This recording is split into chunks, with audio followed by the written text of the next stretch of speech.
So once you get to a point where a development studio's developers are kind of losing faith in a project you're making and are speaking out because of how badly things are run, that's when you know you're in serious trouble. Marathon was already facing an uphill battle with the player count for the closed alpha showing a declining trend, highlighting how it's struggling to retain players over the long term. The critical reception surrounding what folks have played of Marathon thus far has not been very positive. It's not like this awful game, but it's not something that's inspiring a whole lot of confidence. A lot of people don't feel like this will be a live service that will really take the world by a storm, especially priced at $40 and tackling a genre, the extraction shooter genre, where it's not doing anything to really stand out from the established norms. Controversies like this one right here, where it's very clear that Marathon overtly stole assets from an artist,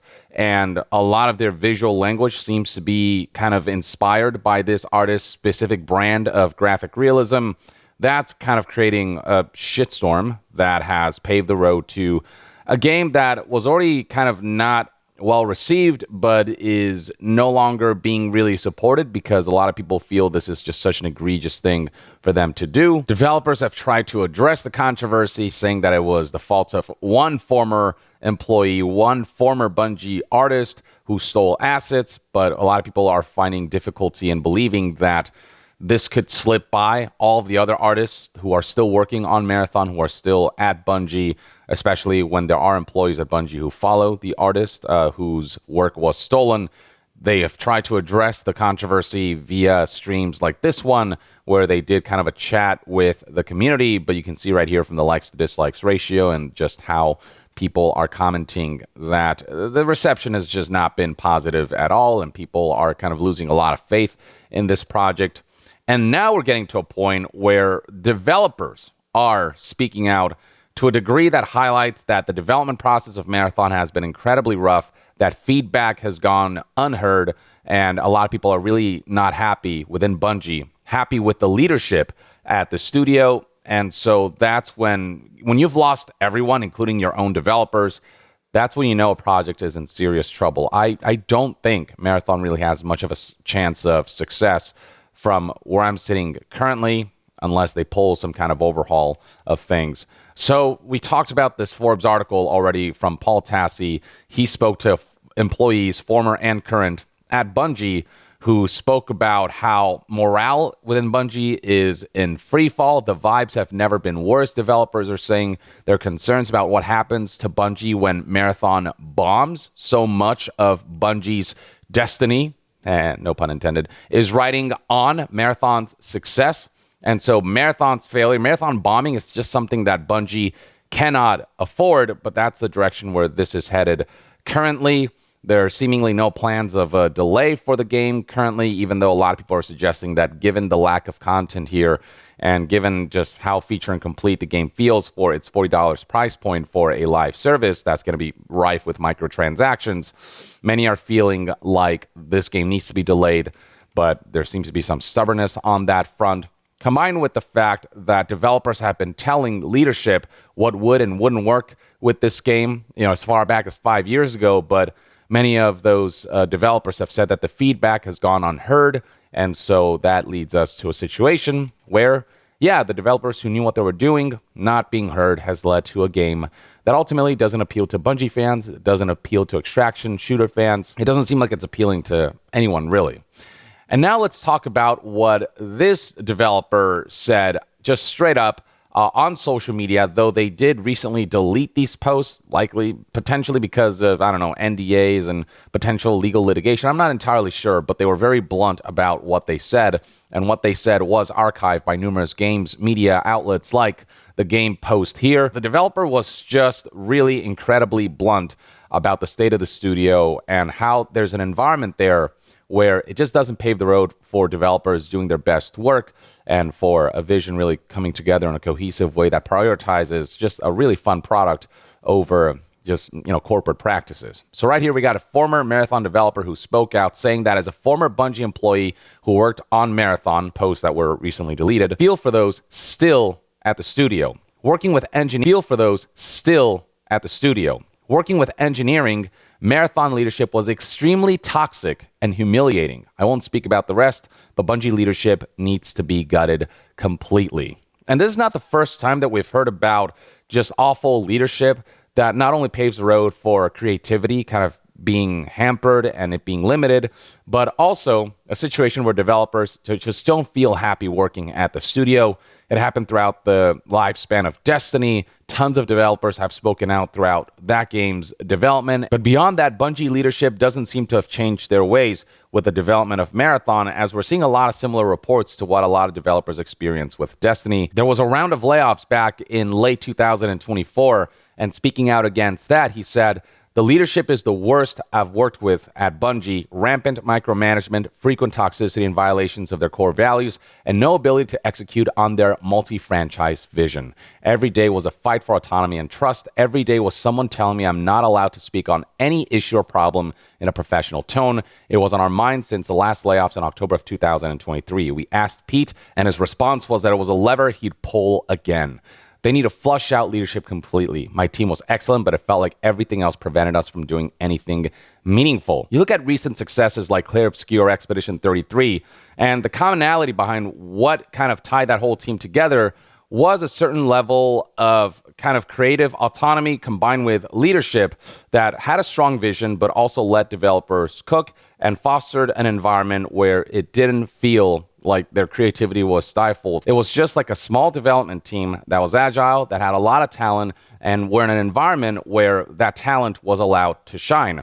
But when you got leadership who let their egos get in the way, who think on a corporate level rather than on a creative level, who care more about the monetization rather than the art, and when you've got leadership who don't value the talent that make these projects possible, leadership might steer the ship, but you need a whole crew to run that ship. And when you don't value that crew and underestimate them and make them feel like crap and don't foster an environment where they're happy and content with the leadership and they feel confident in the leadership, you get just a messy development cycle and you get a loss in faith, and you eventually get a situation like this where they start to speak out about the experiences that they've had, which further highlight a studio that feels like it's in free fall because their methodologies and their antics that they don't seem to be adapting in any way, shape, or form, that they don't seem to be adjusting in any way, shape, or form, or learning from, all that's going to catch up to them, and it feels like it's Bungie's reckoning now with all of that catching up to them now.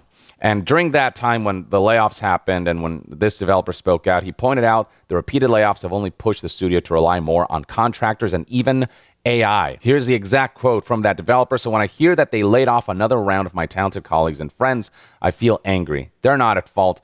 They're not the ones who need to be canned, and every round only strengthens their reliance on contractors and AI."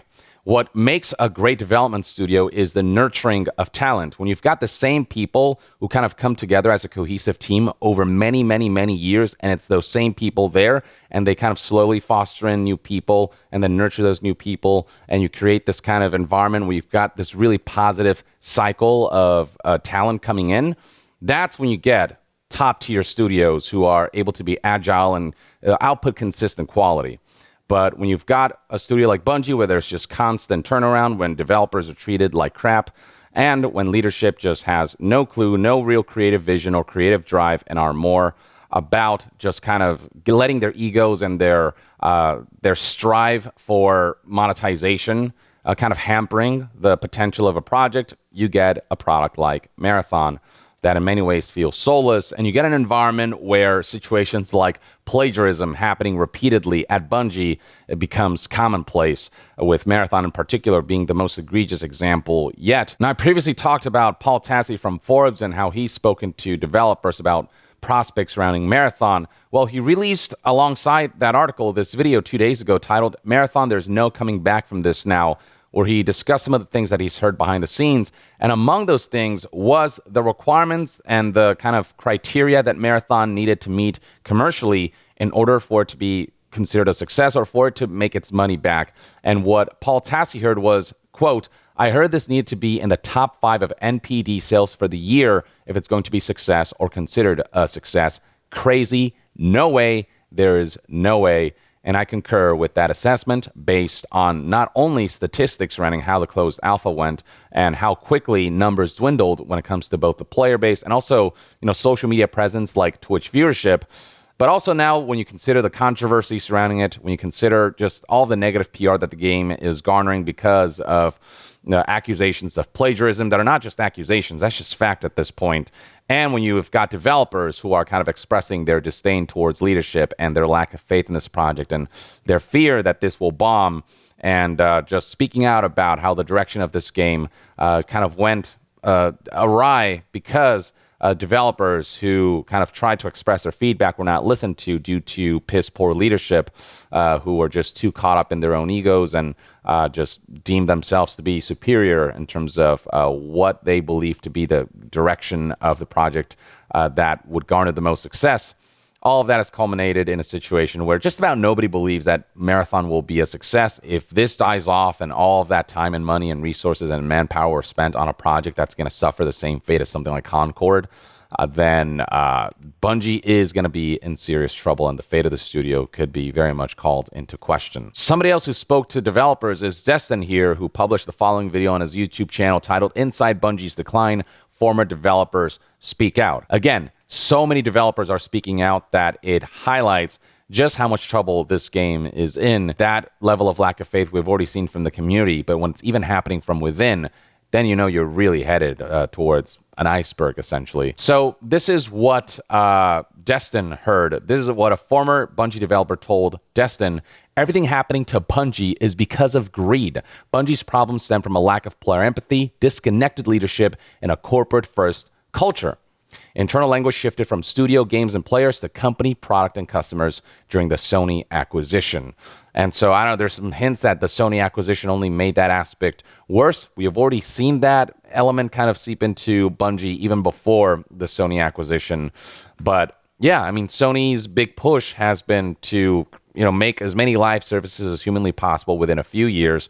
That's why they bought out Bungie. There's just such excess and short-sightedness with this live service pursuit. And some of that short-sightedness within Sony has seemingly bled into Bungie itself and the way they think about their products now, no longer trying to push boundaries, but just trying to chase whatever they think will result in great monetization schemes based on, market research. And then it doesn't help matters that Destin, speaking to developers, also heard that leadership within Bungie and the way just developers are treated and all that. Even Destin has heard from his sources that it is really not fun at all to work at the studio because of a culture that doesn't breed the greatest creativity, doesn't allow developers to really shine with their talent, with developers telling Destin that it's essentially a cool kids club at Bungie when it comes to who's favored and who isn't. You either agreed with leadership or were put on a list, berated publicly, and told your ideas didn't matter. One ex-employee said if they didn't think of it, it wasn't worth doing. Again, this is just the height of ego, peak ego. What game development ultimately is a collaboration. When you've got as many moving parts as game development has, you have to, on some level, be open to the possibility that maybe you're wrong. Even if you have a strong vision, you have to consider that maybe developers have some good points to make because they're actually the ones making it. Leadership is ultimately about finding that fine balance between kind of setting the course towards a vision that you have, but also being able to steer around within that journey towards getting to that destination when your crew tells you, hey, I've seen something that maybe we should kind of look into and course correct around, because otherwise the ship might sink. You have to hire the right people and respect that those people know what they're doing and give them some kind of grace to allow their knowledge to kind of be able to dictate some things here and there as well. When you completely close off yourself to that, and then on top of that, berate your employees and treat them like shit and create an environment that, a lot of people are calling a culture of toxicity and a culture where people feel humiliated, I mean, that's when you get a crew that just eventually stops caring and maybe even gets sick and tired of what they're actually making and stop believing in it. And so you just get worse results in turn. You get an environment where former employees will say stuff like this to reporters like Destin. It makes me sad to know there's so many talented people that can make great things but are still answering to management that can't stop shooting themselves in the foot. They make bad decisions after bad decisions. It's not even surprising when a new story breaks. And then another developer said, I just want the devs to be okay. Some more information that Destin unearthed based on the sources that he spoke to was that management has been obsessed with monetization above all else. And that's not surprising. We have seen how obsessed with monetization they've been based on just how heavily Destiny 2 was monetized. And so it's probably going to be no different for Marathon. I get that games on some level have to monetize, especially when we're talking about live services that have to be maintained over the long term. But when that supersedes what should be the priority of a game, to be fun, that's why it's called a game. That's when you start to get deteriorating products that the community can very easily feel. I mean, you've got situations like this one right here where another former employee claimed there was a concern about Trials of Osiris PvP armor being too attractive with its glow effect. The worry was that it was too good and would impact Eververse sales.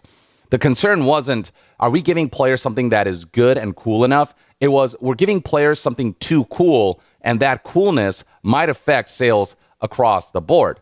So that kind of mentality of let's give players less because monetization is a priority is kind of the mentality that has infested the live service model, and Bungie, who kind of took the live service model and made it about monetization. It's that kind of mentality that deteriorates the potential of a game, because it's not about giving players the most potential fun with the highest potential of a product.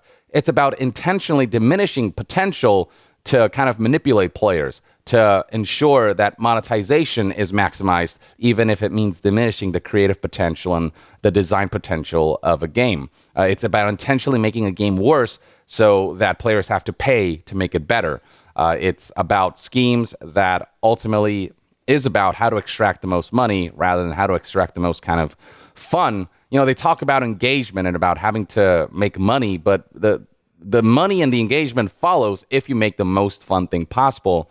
And for some reason, that's an idea that is not sticking in the brains of executives and leadership. As paraphrased by the game post here, based on what Destin had to say, staff recalled being scolded about monetization in internal meetings and described an atmosphere where making money often seemed to take priority over player satisfaction. They are happy to cut corners if it means making more money. They're happy to compromise your experience if it means making more money. That was the case for Destiny. You can bet your ass that that's going to be the case for Marathon. I mean, they'll even go as far as compromising morality and ethics, and they'll just steal other people's art to make their own lives easier. They'll profit off of somebody else's work, and they'll do this time and again and get caught time and again. And this is just something that continues to happen. And it's just unacceptable all around. The way they treat developers, the way they treat players, the way they treat artists. The amount of bad will surrounding Bungie right now is at an all-time high, I'd say. And, it's had some pretty bad instances of bad will before, but it feels like all of that is just kind of culminating into a shitstorm of negative PR that will mark the doom of Marathon. When leadership continues to steer the ship the way they currently are, there's just no other way to really fight that unless someone else comes at the helm to steer the ship, unless leadership is changed, and unless the person at the top dictating everything kind of is someone who does really care about the actual integrity of not only game making and game development and the creativity surrounding that, but also just how to treat players and artists and all that. Unless we're at that level, there's just no fixing this. And leadership seems too stubborn and ego-driven to feel like they have the need to fix it and to feel like they have any kind of necessity to change. So with all that in mind, I just really have the worst feeling about Marathon. And at this level of developers speaking out, it would seem as though developers feel the same way, or at least a lot of them do. But, I guess only time will tell what the future holds for Marathon, and whether all of this will kind of slap them awake and kind of allow them to come to terms with a reality that will force them to change course and to overhaul and to realize that if something doesn't give, this ship will sink. Or at the very least, that's one man's take. Let me know in the comments below what your thoughts and opinions are on the current state of Marathon and Bungie, and what you think about the developers speaking out and everything they've said. Share your thoughts in the comments below, and to be further updated, on all things gaming news, reviews, and discussions, stay tuned right here on Young Yeah. I'll see you guys next time. Young out.